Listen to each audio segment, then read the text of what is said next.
Stone Stopper by Moonstone trademark. Find us at moonstonenutrition.com. Is a groundbreaking solution designed to prevent kidney stones and support overall kidney health. Developed by top kidney stone doctors from NYU, Harvard, and UCSF, this product is rooted in decades of research and clinical expertise. Stone Stopper features 30 MEq of alkali citrate, a clinically proven ingredient that increases urine citrate and pH to prevent kidney stone formation. By reducing the ability of calcium in the urine to bind with oxalate, this formula helps dissolve and prevent calcium oxalate, uric acid, and cystine stones. Unlike lemon juice or citrus beverages, Stone Stopper pairs citrate with essential nutrients like potassium, sodium, and magnesium, ensuring it works effectively to protect your kidneys. Stone Stopper is sugar-free, gluten-free, low in calories, and enriched with magnesium and vitamin B6, available in ready-to-mix powders and capsules. Customers praise its effectiveness and ease of use, with one sharing, "Stone Stopper made my life so much easier, no more fear of another kidney stone."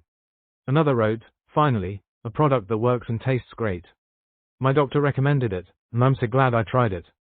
Stone Stopper by Moonstone TM. Find us at moonstonenutrition.com. Listener discount. I've arranged the highest exclusive discount for my listeners. Use my promo code to get 30% off moonstonenutrition.com, ERADIO. The Avengers radio series, a cultural phenomenon in South Africa back in the 1970s. South Africa was a country with no national television service. It wasn't until 1976 that the country would get its first taste of television broadcasts. But before that, radio was the primary medium of entertainment and information for the masses. This was the context when The Avengers, a British spy FI series, made its debut on South African radio and became a cultural phenomenon. The Avengers was a British television series that originally aired from 1961 to 1969. The show revolved around the adventures of John Steed, a suave and sophisticated secret agent, and his various female associates. The series was a unique blend of traditional spy thriller elements with science fiction and fantasy, which set it apart from other shows of its time. While the series was hugely popular in the UK and had also made a significant impact in the American markets, being one of the rare British series given a network transmission slot, it was virtually unknown in South Africa. This was primarily due to the lack of a national television service in the country until 1976. However, as a film series, The Avengers was able to gain some exposure in South Africa through film rentals. But it was the launch of the radio series that truly brought The Avengers to the masses in South Africa. Come and listen at www.myclassicradio.net. By transcription. Another cup of Maxwell House coffee, George? Sure, pour me a cup, Gracie. You know, Maxwell House is always good to the last drop. That drop's good, too. Yes, it's Maxwell House Coffee Time, starring George Burns and Gracie Allen.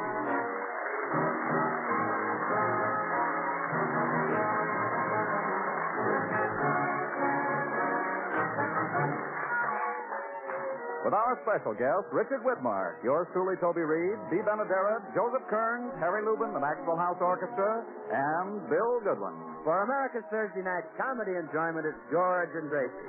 And for America's everyday coffee drinking enjoyment, it's Maxwell House. The coffee that's bought and enjoyed by more people than any other brand at any price.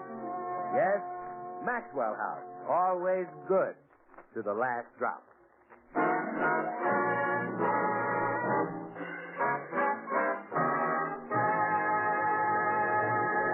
Well, this morning, Gracie asked George if she could drive the car downtown. George said no, as usual. So Gracie took it anyway, as usual. The car is now in the repair shop having the dents taken out of the fenders, as usual. And Gracie is being cross-examined by a suspicious George.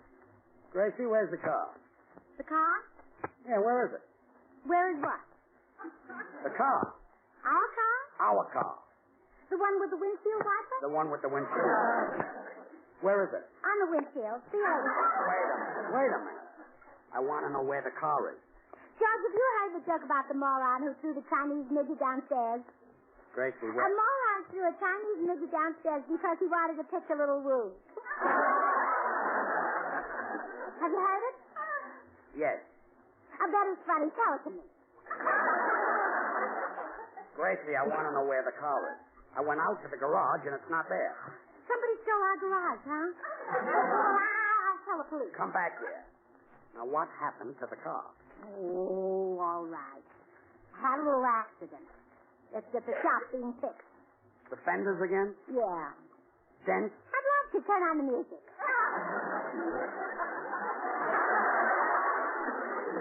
Look, I don't feel like dancing. Do the fenders have dents? Now, please.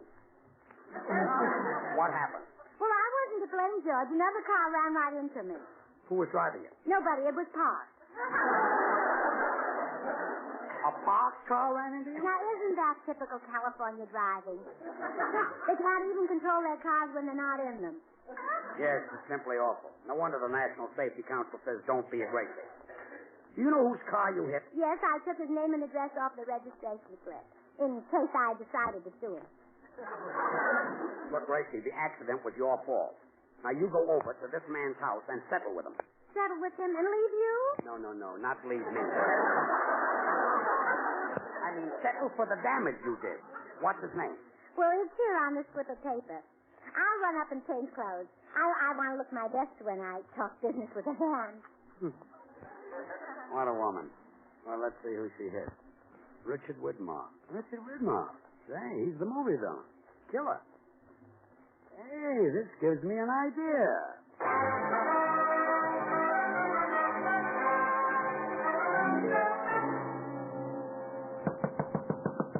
I hope Widmark remembers me. Hate to ask him for a favor if he doesn't know. Yes? Mr. Widmark? Yes, I'm Richard Widmark.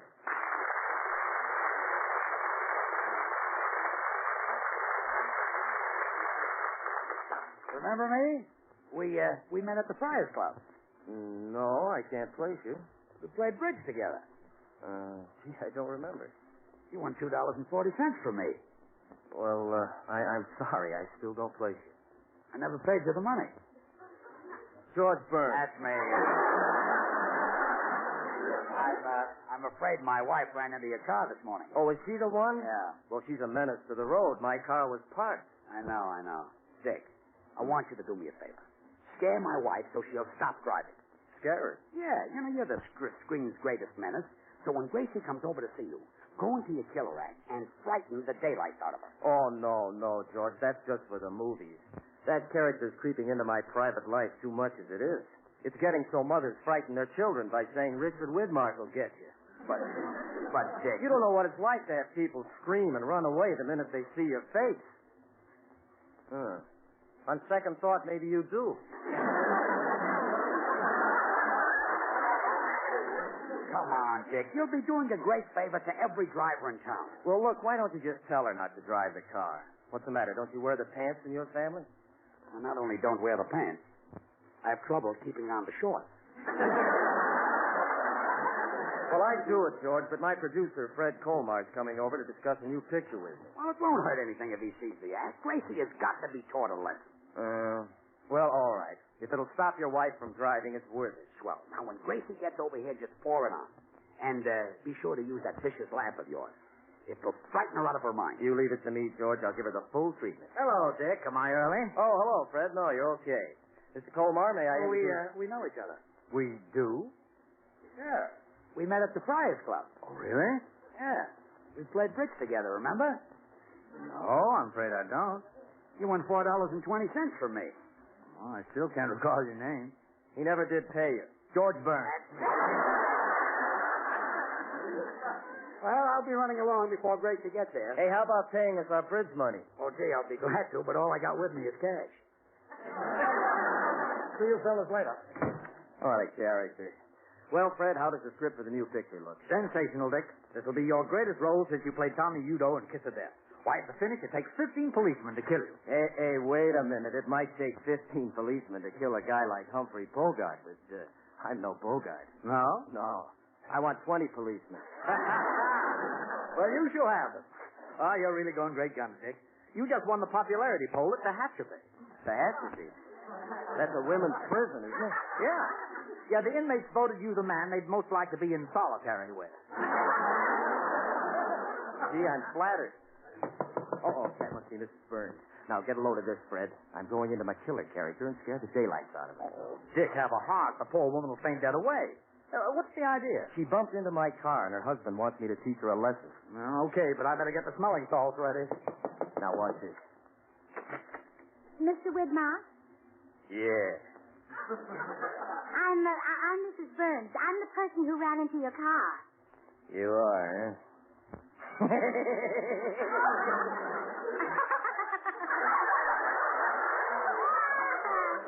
I'm glad you're not angry. Hey, Fred. Get a load of the good-looking skirt. Oh, do you like it? You know, it could be a little longer, but I'm not much at sewing. The blouse is nice, too, don't you think? This is what they call a peasant blouse. Candace. Button it up. Oh, all right.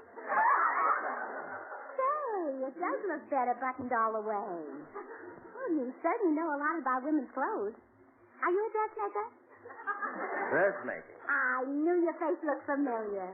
Do you work for Adrian or Orange Kelly? Look, lady, I'm a crook. Oh, you're in business for yourself, huh?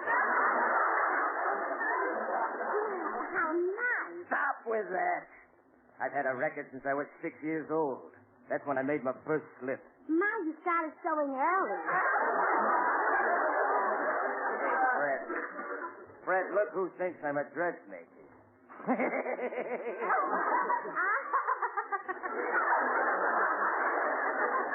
What are you laughing at? What are you laughing at? Nothing. Well, that's good enough for me. Oh, and now about your car. My husband will be glad to give you the money to fix it. I don't want his money. He'll have to pay me in blood. In blood? Yeah. They call me Widmark the Butcher. Oh, no, I think you better take his money. They call him Burns the Turnip. Now, a wise shame, huh? Hey, Fred, give me a knife. There's a smart little skirt here I'm going to work on. Oh, would you? You know, I think if you let out the hem a little and... Quiet! What are you trying to do? Give me the needle? Well, if you like, I'll even thread it for you. You know what I'd like to do to you? No, what? I'd like to take you for a ride. Oh, please, I'm a married woman. And even if I weren't, I haven't necked for years. I'd be awfully dull. When I take a dame for a ride, we don't neck. Ah, you're pretty dull yourself. I'm talking about a one-way ride. I think I'll take you and your husband both. Oh, now that would make it dull. He's worse than either of us. What in the world would you do with it?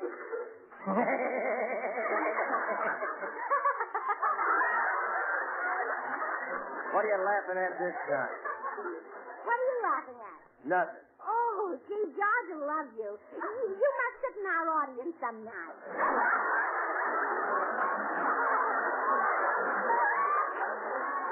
Now listen, I guess you don't know who you're talking to.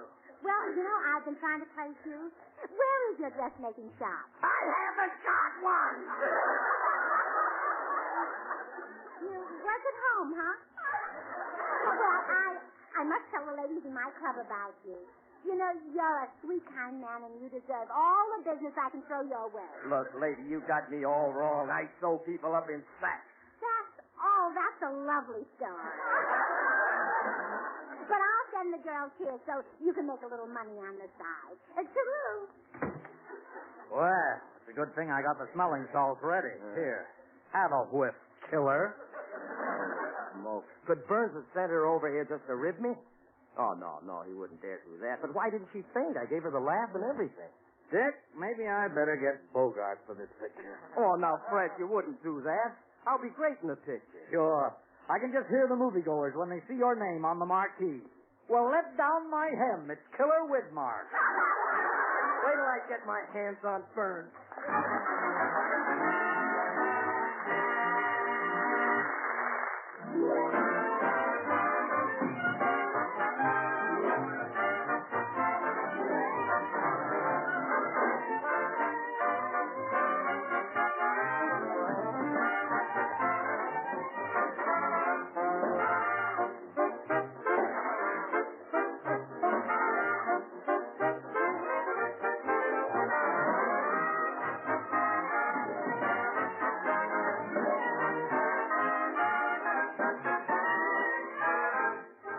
Can't you almost see the curtain going up when you hear the bright 2/4 rhythm of these unbeatable show tunes? Of course, rhythm is only one line on the conductor's score. For many musical elements must be skillfully combined to bring you the music you love at its best. Now lend an ear while we demonstrate. Here's a top tune from one of the greatest shows of all time.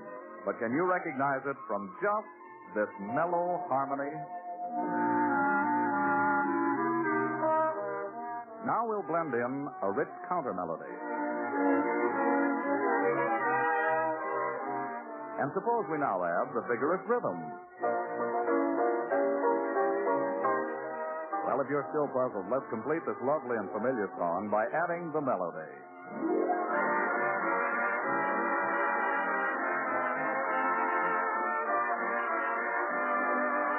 Yes, harmony, counter melody, rhythm, and melody. Not one, but many musical parts, all skillfully blended into one rich, harmonious orchestration of Jerome Kern's ever-popular Why Do I Love You? And friends, it takes the same skill in blending to create America's favorite brand of coffee, rich, heartwarming Maxwell House coffee. No other coffee but Maxwell House brings you this mellow, satisfying, good to the last drop flavor. And naturally, there's a reason. To create this world-famous flavor, our Maxwell House experts combine not one, but many superb varieties of Highland-grown Latin American coffees. With care and skill, they select fine Monticelli's coffees for mellowness. For extra richness, they add Medellin. Then for vigor, they add other choice coffees to the Maxwell House blend. And finally, for fine, full body, they add Bucaramangas.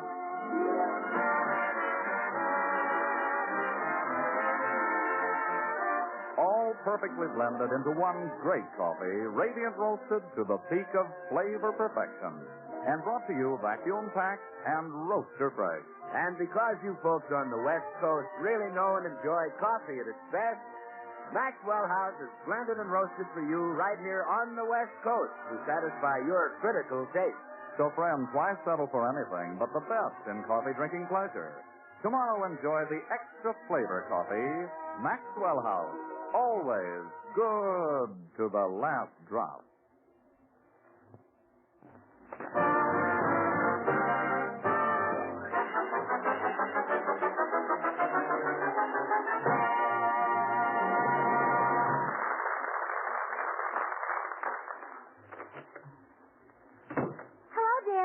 I'm seeing Mr. Widmar. Well, what's the matter? You look surprised. You're so calm. I expected you to shake. Oh, I'm sorry. Stick out your hand. How'd you? How'd you? Yeah. I didn't mean that. Didn't Widmar scare you? That sweet little man? Of course not. Gracie, that sweet little man scares people stiff. Well, he might scare them stiff, but he's certainly sweet when he's sober.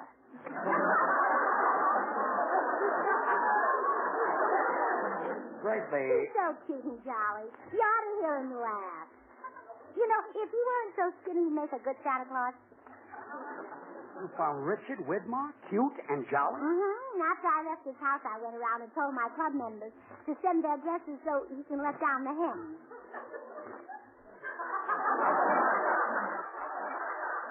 Widmar lets down hem? Oh, he's been sewing all his life. Widmar? Well, that I know. Come in. Oh. Hello, Dick. We were just talking about you. Say, what are you two trying to do? Ruin me? Well, no, Mr. Widmar. We're sending you a lot of business. Burns, you started this. I ought to pin your ears back. Oh, no, don't do that. When he reads in the sun, they shade his book. What do you saw about, Dick? Ever hear of the Beverly Hills Uplift Society? Yeah, that's Gracie's club. Well, 3 of the women, and when I call them women, I give them the benefit of the doubt, came by my house and left clothes for me to mend. Well? I'm not a dressmaker. Oh, did you give it up? Yeah, no. Look, Mrs. Burns, I have to rush to the studio. You go pick up your friends' clothing and return it to their respective caves.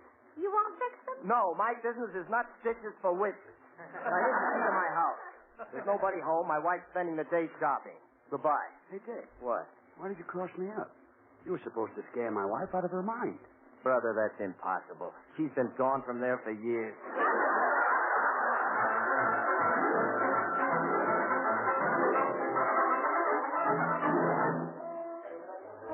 Now, where could Mr. Widmark have put those dresses? So hard to find things in a strange house. Well, hello. Hello. Who you? I'm Mrs. Widmark. How did you get into my house? Your husband gave me a key. How convenient. Yes, he didn't expect you to be here. I'll bet he didn't. Well, I'll only be a minute. I just came by to pick up the clothes the girls left here. Girls left their clothes here? Mm-hmm. Why are you surprised? That must happen all the time with a husband like yours. What? I was about to look in this closet. Oh, yes. Your husband hung them in here. I'm glad he was tidy. Let's see. This blue dress belongs to Blanche Morton, the gray one to Clara Bagley, and this big one is Maggie Eppinger. There were 3 of them? Uh-huh. There would have been more, but we just found out about your husband this morning. Well, I'm just finding out about him now. After this, when I go shopping, I'll take King Solomon with me. Wait till I get my hands on him. Why, you sound angry with him. I wish my husband had his abilities. But you... I know. You just can't teach your old dogs new tricks. Look, I think you better take these clothes and leave. All right. Tell your husband hello for me. When he comes home, you'll get a salad bowl right over his head. Well, after you cut his hair, tell him hello for me.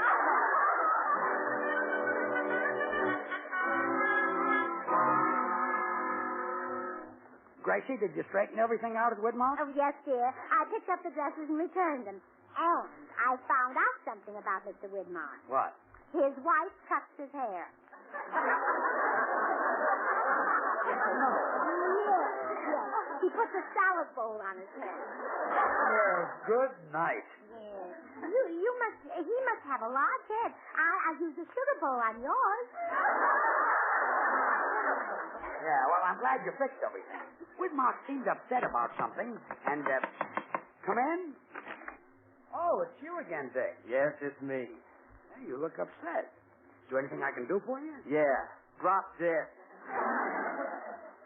What's the matter? Now, look, this morning I had a nice, shiny car, a good job in pictures, and a loving, trusting wife.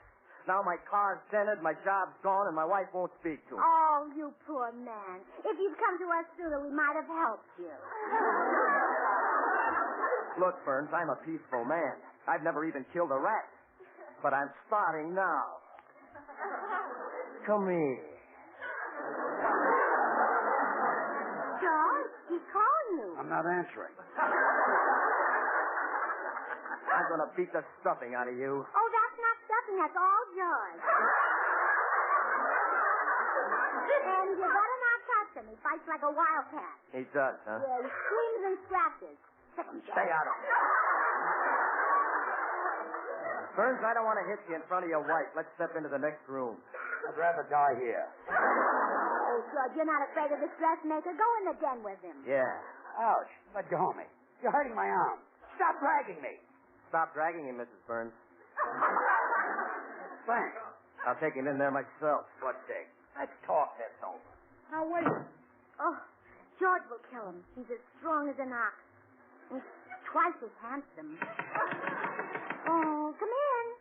Hi, Gracie. Is George around? Yes, Bill, he's in the den having a fight. What? That little coward? George isn't a coward. He never ran away from a fight in his life. Yeah, I know. He was always carried away. Bill, you're right. Maybe you better go in the den there and help him. Well, who's he fighting with? A bill collector? No, a dressmaker. At least he used to be. A dressmaker. I can handle him with one hand tied behind me and a cup of Maxwell House coffee in the other. Wait here and catch him as he comes flying out. Bill. Don't worry, George. I'll save you from this little hem-stitcher. Turn around and face me, buttons and bows. I want to give you a chance to defend yourself when I knock your teeth down your... Ooh. Richard Widmark. Yeah. So you're gonna knock my teeth out, huh? You're a big man. I like big men. They bounce when they hit the floor. I fool everybody with these stilts.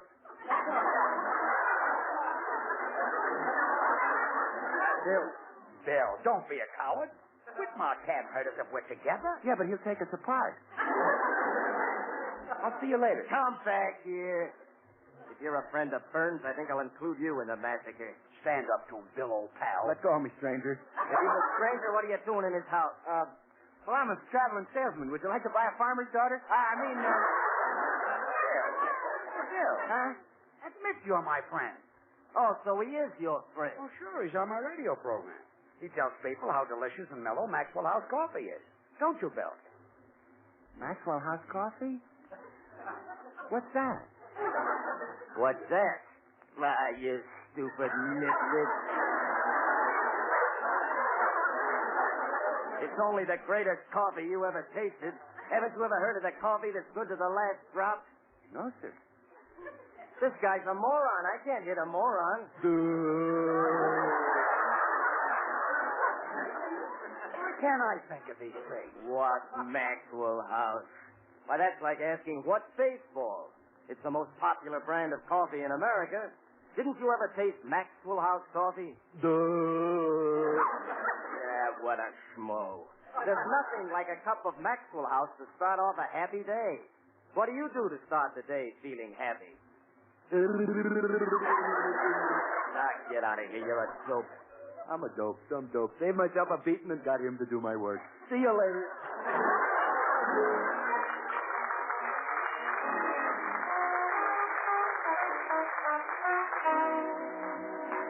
So you see, Gracie, I was lucky to get out of that alive. It wasn't until Bill left that I found out why Widmark was sore. You mean when I went to his house this morning, he was supposed to frighten me? Of course. He's the most sensational villain in the movies. And you made him look like a jerk in front of his producer. Well, I'll make it up to him. I'll go over and let him scare me right now. Oh, no. It's too late now. Oh, no, it isn't, George. Remember what Benjamin Franklin said? Well, what did he say? He's got a lot of great things. Take a pick. Gracie, you're nuts. No, he didn't say that. He doesn't even know me. I'll introduce you to Benny later, yeah. Well, I'll see you later, dear. I'm going over and let Mr. Widmark frighten me.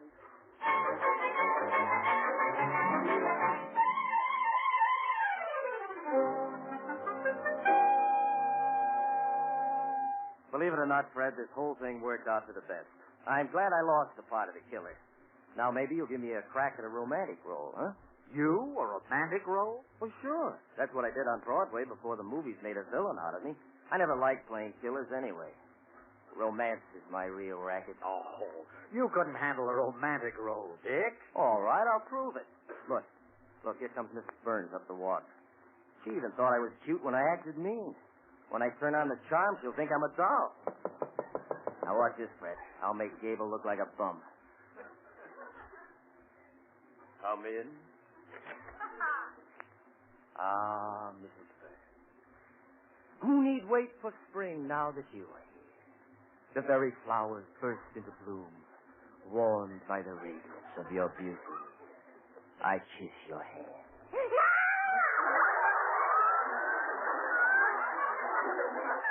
What is wrong? I want to take you in my arms. Mrs. Burns, look at me. Why, don't you find Mr. Widmark attractive?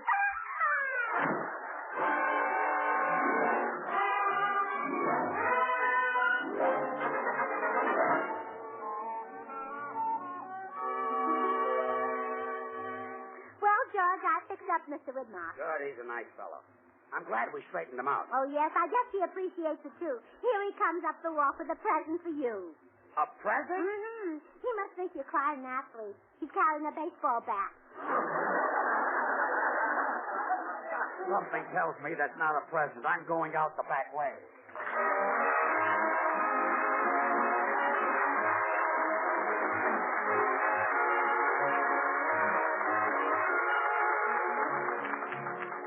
George and Gracie will return in just a moment. Ladies and gentlemen, last year, 5,200,000 people suffered disabling accidents in their homes. Let's all remember to help the National Safety Council in its drive to prevent home accidents. Be safe. Be careful. Don't be a Gracie. Join us again next Thursday when we'll all be back. George Burns, Gracie Allen, Bill Goodwin, Harry Lubin, and the Maxwell House Orchestra, and yours truly, Toby Reed. And now, here are our stars. Well, Gracie, I talked to Widmark's producer and straightened everything out. He's back in the picture. Yes, I know. I drove him to the studio to start work. You took the car? Again? Where is it? In the repair shop. Dents again? What love to? Turn on the music.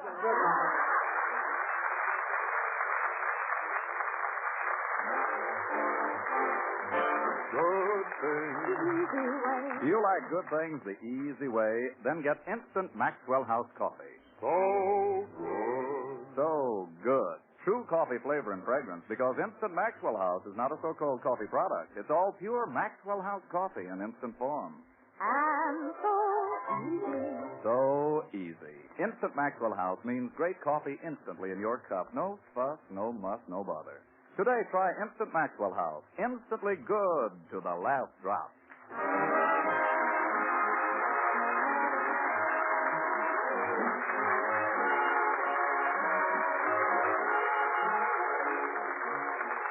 Until next Thursday, good night and good luck from the makers of Maxwell House, America's favorite brand of coffee, always good to the last drop.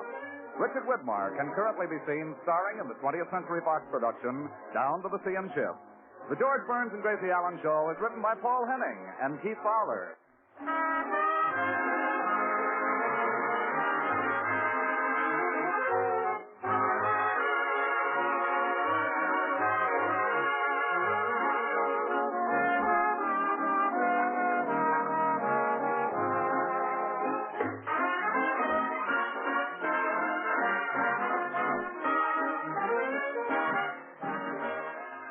The preceding program was transcribed.